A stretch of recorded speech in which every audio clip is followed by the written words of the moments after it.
Hello student, आज हम लोग रेप्लिकेशन के बारे में पढ़ेंगे। जो डीएनए रेप्लिकेशन प्रोसेस होती है वो किस तरीके से होती है, किस तरीके से डीएनए डबल स्ट्रैंड बनता है, किस तरीके से फिर वो पेरेंट्स में जाते हैं और फिर किस तरीके से न्यूली एक डीएनए बनता है, इसके बारे में हम आज डीएनए रेप्लिकेशन देखते हैं कि प्रोसेस क्या है। तो जो डीएनए की रेप्लिकेशन प्रोसेस है, ये वॉटसन और क्रिक ने जब डीएनए का डबल हेलिकल स्ट्रक्चर दिया था उसी समय उन्होंने डीएनए का रेप्लिकेशन प्रोसेस भी दे दिया था। इसमें उन्होंने बताया था कि जो डीएनए के दो स्ट्रैंड्स होते हैं वो अलग अलग हो जाते हैं और न्यू कॉम्प्लीमेंट्री स्ट्रैंड बनाते हैं, जो कि एक टेम्पलेट की तरह करता है।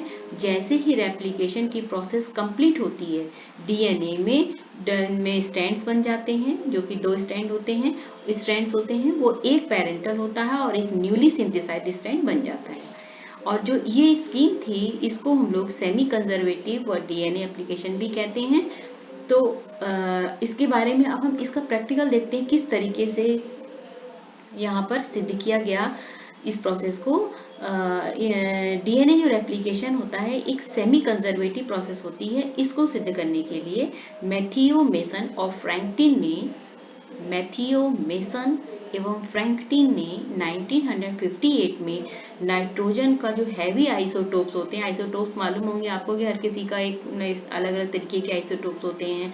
तो है जो नाइट्रोजन का हैवी आइसोटोप होता है, जो N15 जिसको हम लोग कहते हैं, इकोलाई में उसका ये प्रयोग किया और उसमें उस इकोलाई को ग्रो कराया। इन्होंने इकोलाई को उस माध्यम में लगाया जहां NH4Cl था और जिसमें मतलब NH4Cl का हैवी आइसोटोप जिसमें था उसमें उगाया, और इन्होंने देखा कि जो डीएनए बना वो नॉर्मल डीएनए से बिल्कुल अलग था। ठीक है, और जो डीएनए इसमें पाया गया वो हैवी डीएनए पाया गया। इसे जब सीजियम क्लोराइड, जिसको CaCl भी कहते हैं, और जो कि एक डेंसिटी ग्रेडियंट होता है और चार्ज और साइड के बेस पर डिफरेंशिएट करता है, उससे इसको सेंट्रीफ्यूगेशन कराया गया। जब CaCl का जो डेंस सॉल्यूशन को यूज किया गया सेंट्रीफ्यूगेशन के लिए, तो इसमें ऊपर की तरफ लोअर डेंसिटी का, ठीक है, ऊपर की तरफ जो है वो लोअर डेंसिटी बनी के जो स्ट्रैंड्स होते हैं वो बने, और जो जैसे जैसे वो नीचे आता जा रहा था वैसे वैसे उसकी डेंसिटी जो है वो बढ़ती जा रही थी। जब इन सेल्स को नॉर्मल मतलब कि नॉर्मल जो नाइट्रोजन का आइसोटोप होता है N14 NH4Cl में रखा गया, तो फिर उसके बाद उसको मतलब सीजियम क्लोराइड में रखा गया, तो जो डीएनए की डेंसिटी थी उसको देखा गया। तो जो फर्स्ट जनरेशन में डीएनए बना वो हाइब्रिड डेंसिटी में था, मतलब उसमें जो फर्स्ट जनरेशन में उसमें दोनों ही के थे, और जब सेकंड जनरेशन बने तो उसमें जो है मतलब जो लाइट वाला था वो बहुत कम था और हैवी वाला उस पर हावी था। तो ये जो प्रोसेस होती है वो semi conservative mode of replication के कारण होती है। अब हम देखते हैं कि जो ये इंपॉर्टेंट चीज है, आप थोड़ा सा नोट कर लीजिएगा। कभी कभी कंपटीशन में पूछा जा सकता है कि टेलेस्टेयर ने कौन से ने जो मतलब एक साइंटिस्ट थे, इन्होंने semi conservative mode of chromosomes प्रतिपादित किया था। क्या नाम था? टेलर स्टेयल। ये जो थे एक साइंटिस्ट, इन्होंने क्रोमोसोम का रेप्लिकेशन प्रतिपादित किया था यूकैरियोटिक में, और इन्होंने ट्राइशिएटेड थाइमीन को यूज किया था। इन्होंने फार्मा रूट्स में जो है वो प्रैक्टिकल अपना किया था। तो ये एक लाइन ये आपकी बहुत इंपॉर्टेंट है, इसको आप अंडरलाइन करके याद कर लीजिएगा। दूसरा है कि कैनर्स जो थे उन्होंने थीटा मॉडल, जैसे मैथ्स में theta sine theta cos theta लिखते हैं, वो थीटा मॉडल प्रतिपादित किया था। इसको हम लोग सर्कुलर मतलब इन्होंने सर्कुलर डीएनए रेप्लिकेशन के लिए थीटा मॉडल प्रतिपादित किया था। तो ये आपके लर्न करने के लिए कुछ एक्स्ट्रा थी टॉपिक। अब हम आते हैं डीएनए रेप्लिकेशन का मैकेनिज्म में क्या होता है। जो लिविंग सेल्स में जब हम लोग रेप्लिकेशन की प्रोसेस करते हैं तो उनमें कई सारी एंजाइम्स की आवश्यकता होती है। इसमें जो DNA dependent DNA polymerase enzyme main होता है, और ये जो एंजाइम होता है उत्प्रेरक की तरह भी कार्य करता है। उत्प्रेरक का काम करना, बढ़ाने का काम भी करता है, किसी क्रिया को एक्टिव करने का काम करता है, एक्टिवेट कर देता है।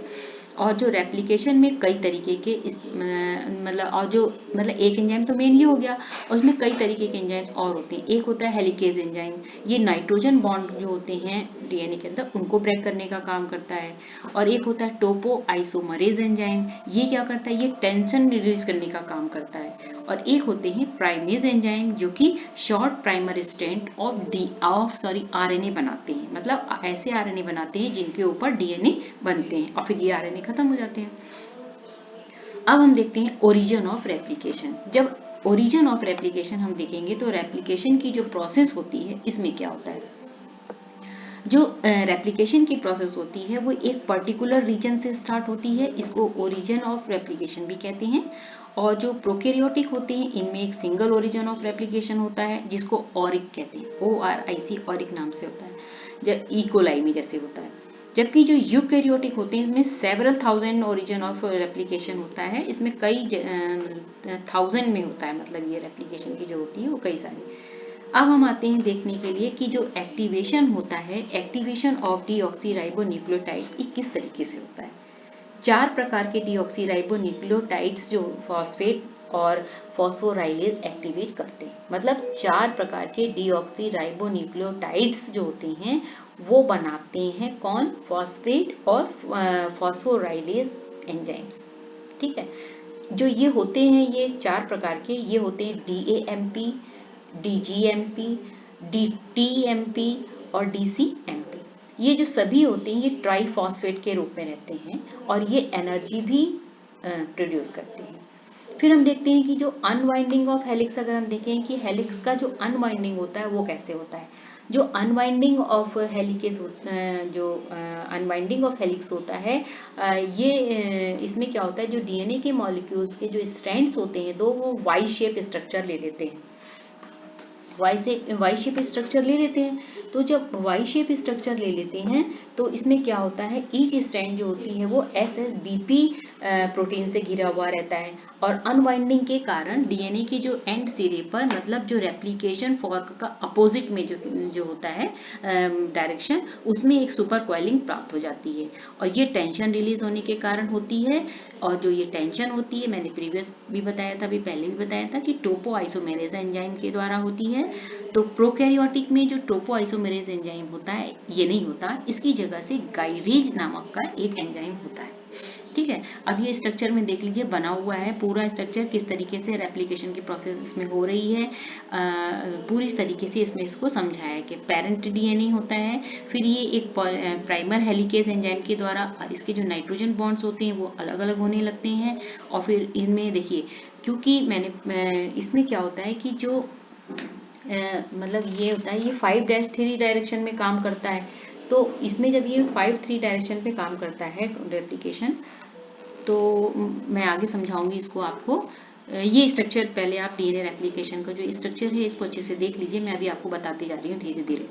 ठीक है, फॉर्मेशन ऑफ प्राइमर स्ट्रैंड जब हम देखेंगे तब हम देखते हैं कि जो नया स्ट्रैंड बनता है वो पैरेंटल स्ट्रैंड के एकदम अपोजिट में बनता है। इस समय प्राइमेज एंजाइम के द्वारा जो short primer strand of RNA बनता है ये स्टेपिंग स्टोन बना लेता है। ठीक है, इसमें डीएनए बनता है, जैसे ही डीएनए बनता है तो आरएनए जो होता है वो अपने आप ही रिमूव हो जाते हैं एंजाइम्स के द्वारा, कई तरीके मतलब एंजाइम्स के द्वारा। जब हम देखेंगे इलोंगेशन ऑफ न्यू स्ट्रैंड, अब किस तरीके से इलोंगेशन ऑफ न्यू स्ट्रैंड जब होता है तब हम इस स्ट्रक्चर के बारे में जानेंगे अच्छे से। जो डीएनए डिपेंडेंट डीएनए पॉलीमरेज होते हैं वो सिर्फ एक डायरेक्शन 5 प्राइमर टू 3 प्राइम दिशा में काम करते हैं और इस डायरेक्शन में प्रोसेस जो होती है वो कंटिन्यूअस होती रहती है। जो ये एंजाइम होता है डीएनए पॉलीमरेज डिपेंडेंट एंजाइम, ये सिर्फ एक डायरेक्शन में काम करता है। और जब ये मतलब जो प्रीवियस में आपने स्ट्रक्चर देखा था जो कि फॉर्क लाइक स्ट्रक्चर हमने दिखाया है आपको, इसमें देखिए वो स्ट्रक्चर ही इसका इसलिए दिया गया क्योंकि ये जो है फॉर्क लाइक हो जाता है, फॉर्क इसका शेप जो होता है वो फॉर्क लाइक रहता है। तो इसमें जो होता है वो ऊपर वाला देखिए स्ट्रक्चर, ये फॉर्क लाइक स्ट्रक्चर इसका बन गया। तो इसमें देखिएगा कि जो डीएनए पॉलीमरेज एंजाइम होता है ये मतलब किस तरीके से एक्ट करता है, ये 5-3 में एक्टिव काम करेगा कंटिन्यूसली, लेकिन ये अगर 3-5 में करता है, प्राइमर में करता है, तो ये कंटिन्यूस काम नहीं करता है। ठीक है, तो ये ब्रेक होकर करता है और इसमें फ्रेगमेंट्स बनते जाते हैं। तो ये जो इस समय जो लीडिंग डॉटर स्ट्रैंड इनको कहते हैं, जो रेप्लिकेशन डिसकंटिन्यूअस जा रही है, जो टूट टूट जा रही है बीच में, ये ओकाजाकी फ्रेगमेंट्स के द्वारा होती है और इनको हम लोग लॉजिंग डॉटर के स्ट्रैंड्स भी कहते हैं। और डीएनए लाइगेज जो होते हैं, इन फ्रेगमेंट्स को देखिए, जो फ्रेगमेंट्स बन गए हैं ओकाजाकी फ्रेगमेंट, इनको जोड़ देते हैं। ठीक है, जो यूकैरियोटिक्स होते हैं उनमें S phase of cell cycle में, ये भी इंपॉर्टेंट देने वाली याद रखने वाली बात है कि जब यूकैरियोटिक्स होते हैं उसमें S phase of cell cycle में रेप्लिकेशन की प्रोसेस होती है। लेकिन अगर कभी इसमें गड़बड़ हो जाए सेल डिवीजन में आफ्टर रेप्लिकेशन, मतलब डीएनए रेप्लिकेशन के बाद गड़बड़ हो जाती है, तो पॉलीप्लॉइडी बन जाते हैं। तो ये था आज का हमारा रेप्लिकेशन। आशा करती हूँ समझ में आया होगा। थैंक यू बच्चों।